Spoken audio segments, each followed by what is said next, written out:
Assyria. Meanwhile, 300 miles north of Babylon, another civilization had appeared. Forced to maintain a hard military life by the mountain tribes always threatening it on every side, it had in time overcome its assailants, had conquered its parent cities in Elam, Sumeria, Akkad, and Babylonia, had mastered Phoenicia and Egypt, and had for 2 centuries dominated the Near East with brutal power. Sumeria was to Babylonia, and Babylonia to Assyria, what Crete was to Greece, and Greece to Rome. The first created a civilization, the second developed it to its height, the third inherited it, added little to it, protected it, and transmitted it as a dying gift to the encompassing and victorious barbarians.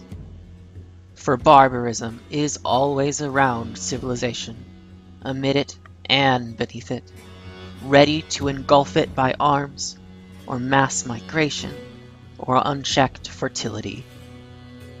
Barbarism is like the jungle. It never admits its defeat. It waits patiently for centuries to recover the territory it has lost. The new state grew about 4 cities fed by the waters or tributaries of the Tigris. Ashur, which is now Kalaat Shugat, Arbela, which is Erbil, Kalak, which is Nimrud, and Nineveh, which is Kuyunjik, just across the river from oily Mosul. At Ashur, prehistoric obsidian flakes and knives have been found, and black pottery with geometric patterns that suggest a Central Asian origin.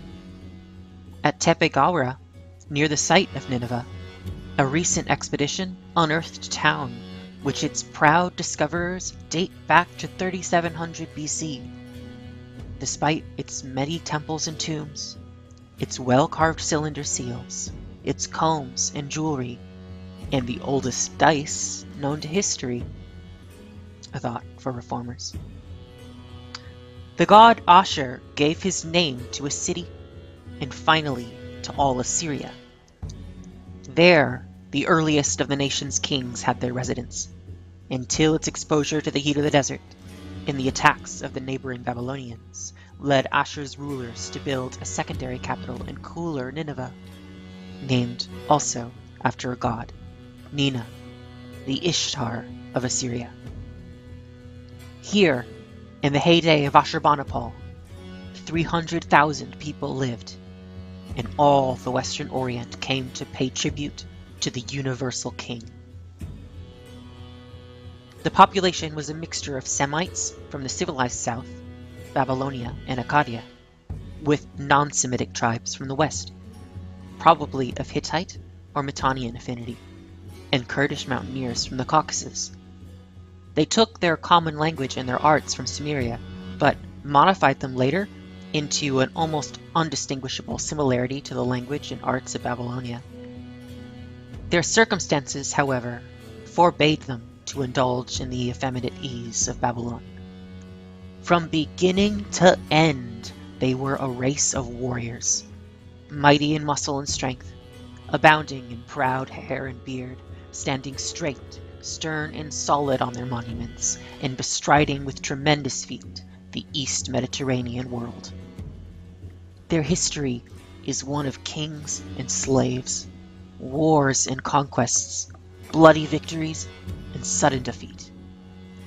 The early kings, once mere patesses tributary to the south, took advantage of the Kassite domination of Babylonia to establish their independence.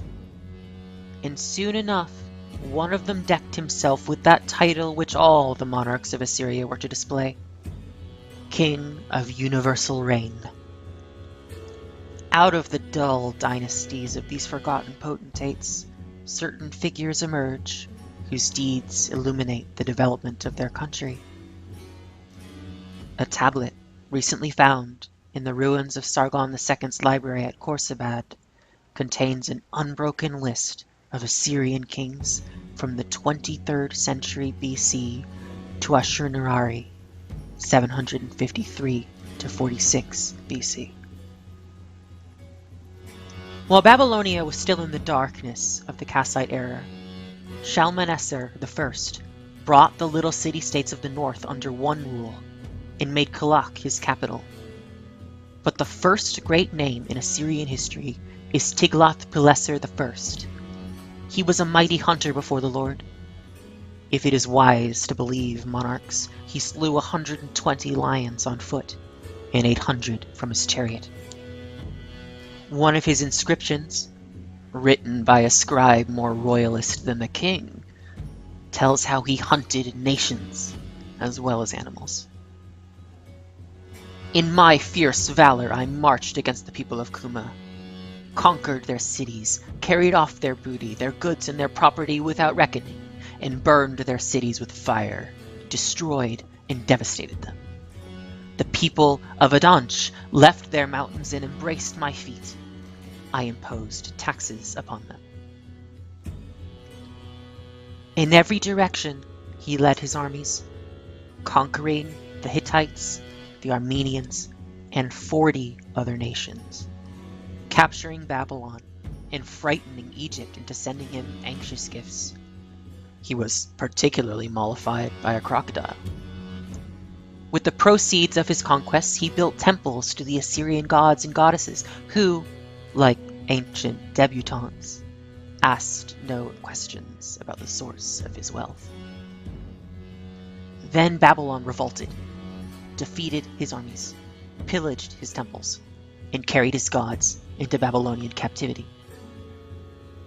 Tiglath-Pileser died of shame. His reign was a symbol and summary of all Assyrian history. Death and taxes, first for Assyria's neighbors, then for herself. Ashurbanipal II conquered a dozen petty states, brought much booty home from the wars, cut out with his own hand the eyes of princely captives, enjoyed his harem, and passed respectably away. Shalmaneser III carried these conquests as far as Damascus, fought costly battles, killing 16,000 Syrians in one engagement, built temples, levied tribute, and was deposed by his son in a violent revolution.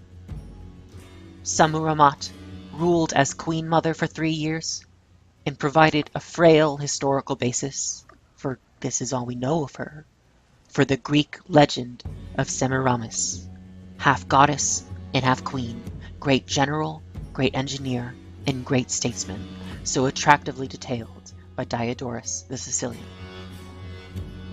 Tiglath-Pileser II gathered new armies, reconquered Armenia, overran Syria and Babylonia, made vassal cities of Damascus, Samaria, and Babylon, extended the rule of Assyria from the Caucasus to Egypt, tired of war, became an excellent administrator, built many temples and palaces, held his empire together with an iron hand, and died peacefully in bed.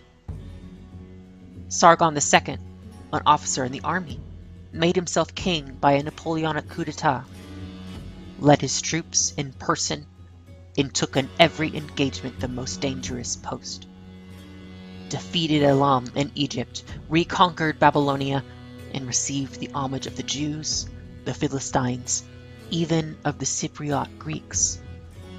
Ruled his empire well, encouraged arts and letters, handicrafts and trade, and died in a victorious battle that definitely preserved Assyria from invasion by the wild Cimmerian hordes.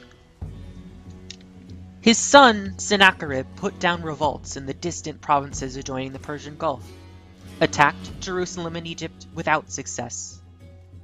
Egyptian tradition attributed the escape of Egypt to discriminating field mice who ate up the quivers, bowstrings, and shield straps of the Assyrians encamped before Pelusium, so that the Egyptians were unable to defeat the invaders easily the next day. He sacked 89 cities and 820 villages, captured 7,200 horses, 11,000 asses, 80,000 oxen, 800,000 sheep, and 208,000 prisoners, the official historian on his life did not understate these figures. Then, irritated by the prejudice of Babylon in favor of freedom, he besieged it, took it, and burned it to the ground. Nearly all the inhabitants, young and old, male and female, were put to death, so that mountains of corpses blocked the streets. The temples and palaces were pillaged to the last shekel, and the once omnipotent gods of Babylon were hacked to pieces or carried in bondage to Nineveh. Marduk, the god, became a menial to Ashur. Such Babylonians as survived did not conclude that Marduk had been overrated. They told themselves, as the captive Jews would tell themselves a century later in that same Babylon, that their god had condescended to be defeated in order to punish his people. With the spoils of his conquests and pillage, Sennacherib rebuilt Nineveh, changed the courses of rivers to protect it, reclaimed wastelands with the vigor of countries suffering from an agricultural surplus, and was assassinated by his sons while piously mumbling his prayers. Another son, Esarhaddon, snatched the throne from his blood-stained brothers, invaded Egypt to punish her for supporting Syrian revolts, made her an Assyrian province, amazed Western Asia with his long triumphal progress from Memphis to Nineveh, dragging endless booty in his train, established Assyria in unprecedented prosperity as master of the whole Near Eastern world, delighted Babylonia by freeing and honoring its captive gods, and rebuilding its shattered capital, conciliated Elam by feeding its famine-stricken people in an act of international beneficence almost without parallel in the ancient world, and died on the way to suppress a revolt in Egypt, after giving his empire the justice and kindliest rule in its half-barbarous history. His successor, Ashurbanipal, the Sardanapalus of the Greeks, reaped the fruits of Esarhaddon's sowings. During his long reign, Assyria reached the climax of its wealth and prestige. After him, his country, ruined by 40 years of intermittent war, fell into exhaustion and decay, and ended its career hardly a decade after Ashurbanipal's death. A scribe has preserved to us a yearly record of his reign. It is a dull and bloody mess of war after war, siege after siege, starved cities, and flayed captives. The scribe represents Ashurbanipal himself as reporting his destruction of Elam. For a distance of 1 month and 25 days' march, I devastated the districts of Elam. I spread salt and thornbush there to injure the soil. Sons of the kings, sisters of the kings, members of Elam's royal family, young and old, prefects, governors, knights, artisans, as many as there were, inhabitants male and female, big and little, horses, mules, asses, flocks, and herds, more numerous than a swarm of locusts, I carried them off as booty to Assyria. The dust of Susa, of Meraktu, of Haltamash, and of their other cities, I carried it off to Assyria. In a month of days, I subdued Elam in its whole extent. The voice of man, the steps of flocks and herds, the happy shouts of mirth, I put an end to them in its fields, which I left for the asses, the gazelles, and all manner of wild beasts to people.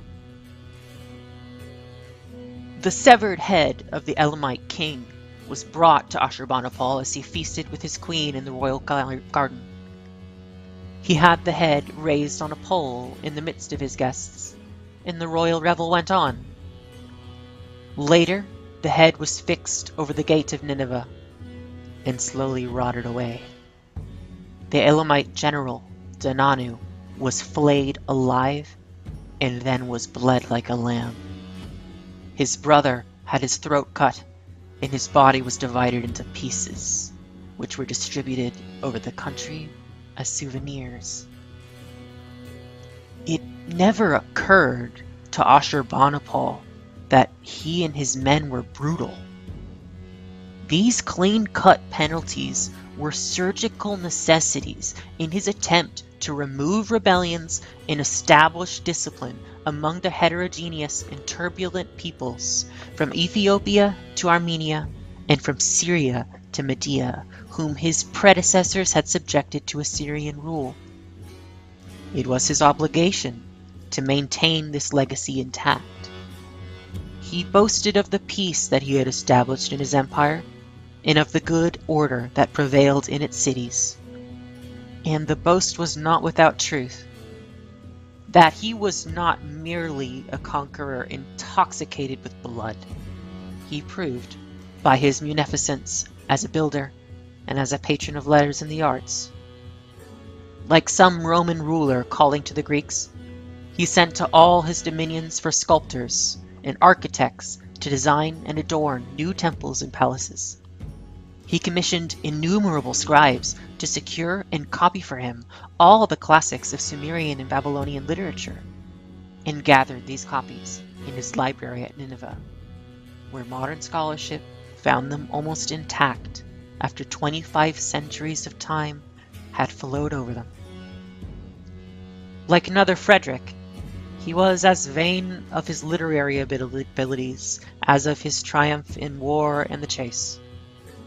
Diodorus describes him as a dissolute and bisexual Nero, but in the wealth of documents that have come down to us from this period, there is little corroboration for this view. From the composition of literary tablets, Ashurbanipal passed with royal confidence, armed only with knife and javelin, to hand-to-hand encounters with lions. If we may credit the reports of his contemporaries, he did not hesitate to lead the attack in person, and often dealt with his own hand the decisive blow. Little wonder that Byron was fascinated with him, and wove about him a drama half legend and half history, in which all the wealth and power of Assyria came to their height and broke in universal ruin and royal despair.